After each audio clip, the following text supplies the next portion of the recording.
21শে জুলাই সভার পরেও অভিযোগ উঠেছিল যে তৃণমূল কংগ্রেস তারা শর্ত পালন করেনি, আদালতের নির্দেশ অমান্য হয়েছিল।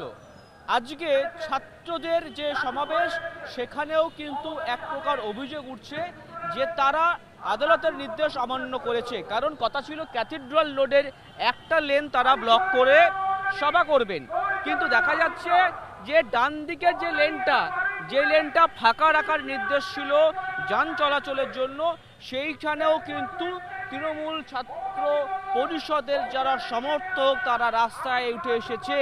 তার ফলে কিন্তু বলতে হবে যে আদালতের শর্ত অমান্য হয়েছে এবং পুলিশকে বাধ্য হয়ে ব্যারিকেড করতে হয়েছে।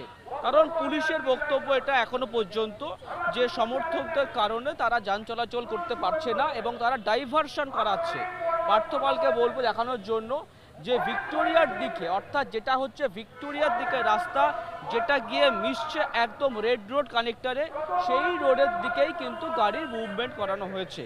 কারণ পুলিশের ভার্সন এটা যে কারণে ব্যারিকেড দিয়ে দেওয়া হয়েছে, যান চলাচলের সমস্যা হচ্ছে। আদালতের একদম নির্দেশ ছিল যে কোনোভাবেই যাতে একটা লেন বন্ধ না হয়, সেই নির্দেশও হয়তো অমান্য হয়েছে।